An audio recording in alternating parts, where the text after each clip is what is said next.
Years ago, as a student at Catholic Theological Union in Chicago, I would hear the name of Professor Robert Schreiter in hushed, reverential tones.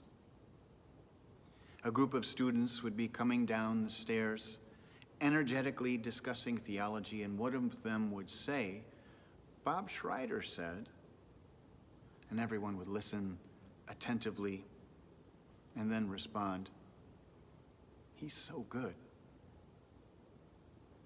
When I finally took a class with him, I wasn't sure what to expect. Half expecting the detached, elite intellectual we encounter in popular culture. But Bob Schreiter, with all of his renown and intellectual prowess, was not that. Instead, he was incredibly sensitive and curious. Intrigued, I took as many classes with him as I could and found myself attentive to his every word. However, over time, I discovered he was much more interested in listening than lecturing, which is why, on one occasion, I was attuned when he responded to a student who was speaking about the importance of using a prophetic voice. In his typical gentle manner, he redirected and qualified how a prophetic voice was understood in the scriptures. His clarification has made a lasting impression. He reminded us that prophets in the Old Testament never sought to be prophets. One does not choose to be a prophet. Instead, prophets are called by God. His message was about discernment. What he made me ponder was the significant difference between passionately speaking about something that you care about, that's important to you, and receiving a prophetic message from God. Sometimes, for religious people, this can get confused. We are passionate about many issues, perhaps something rooted in Catholic social teaching. So we speak out strongly and with great confidence. And this can be good.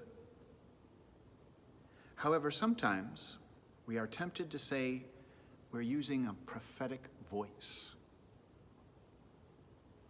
That's where Bob's words regularly make me stop and ponder not only my motivations, but how I say what I'm saying. If it's not deeply rooted in Scripture, I need to pray and ponder more before speaking. Today's readings are about discerning the voice of God. I can't think of anything more important nor anything more worthy of patience, prayer, and communal reflection. Our first reading from Deuteronomy shows this dynamic, that it's God who chooses prophets, not people who choose to be prophets. It's an important distinction. Our responsorial psalm then asks us, when God speaks, are you listening? Maybe we could be just a little more nuanced here and say, do you create time and space to be open to God? We can't just ask God a question or make a demand upon God and then say, I'm listening. Instead, are we quieting ourselves and creating an internal disposition, an openness to God?